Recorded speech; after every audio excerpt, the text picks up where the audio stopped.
என்னாச்சு? ஆளை காணோமே. அந்த பக்கமா தானே போனாங்க. தெரியலையே, ஆளை காணோமே.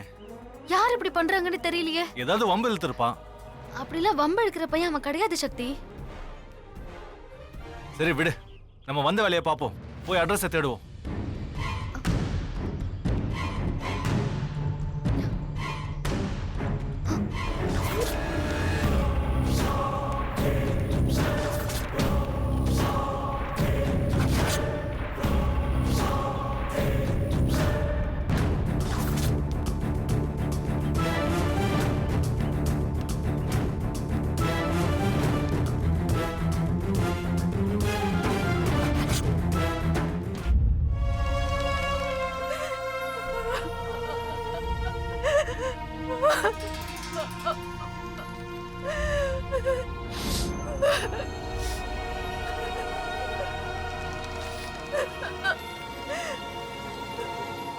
இந்த வீடுதான். அம்மா,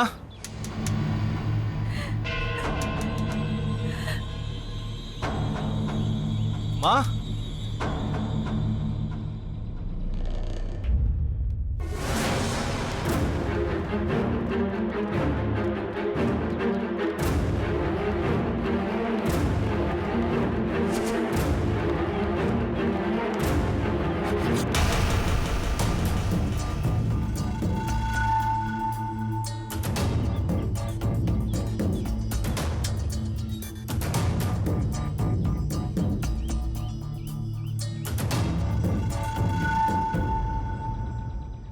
அம்மா, ஒண்ணும் பேச வேணாம்.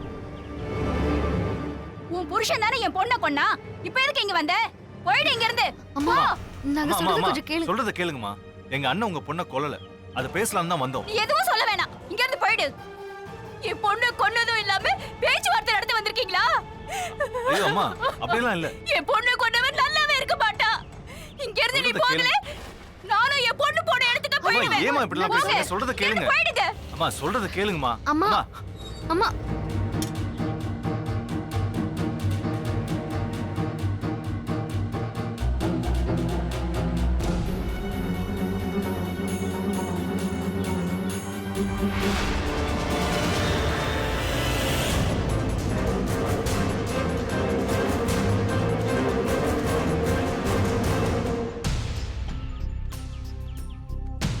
என்னமோ அந்த பொண்ணு வீட்டுக்கு வந்து விசாரிச்சா கொலை பண்ணது யாருன்னு கண்டுபிடிச்சிடலான்னு அறிவாளி மாதிரி சொன்ன. இப்ப என்ன நடந்தது? இதுக்குதான் 1க்கு 2 தடவை யோசிச்சு பண்ணுங்கிறது. சரி வா போலாம். சார், சொல்லுங்க. மா, நீங்க தானே ஜான் பிரிட்டோ ஆக்சிடென்ட் கேஸ்ல குற்றவாளிக்கு தண்டனை வாங்கி கொடுத்தீங்க. ஆமா, உங்களுக்கு தெரியுமா? மா, கார் ஆக்சிடென்ட்ல செத்தது எனக்கு ரொம்ப வேண்டப்பட்டவங்க பையன். இடிச்சது கோடீஸ்வரி புருஷன்னு தெரிஞ்சும் அவங்களுக்கு எதிராக சாட்சி சொல்லி தண்டனை வாங்கி கொடுத்தீங்களே, உங்களை எப்படிமா மறக்க முடியும்? ஆமா, இப்ப எதுக்குமா வந்திருக்கீங்க? இல்ல, கவிதா அம்மா கிட்ட பேசினா அவங்களுக்கு யாராவது எதிரி இருக்காங்களான்னு தெரிஞ்சுக்கலான்னு வந்தோம். அம்மா, இப்போ அவ இருக்கிற நிலைமையில எதுவும் சொல்ல மாட்டாமா. கவிதாவை கொலை பண்ணது யாருன்னு எனக்கு தெரியும்.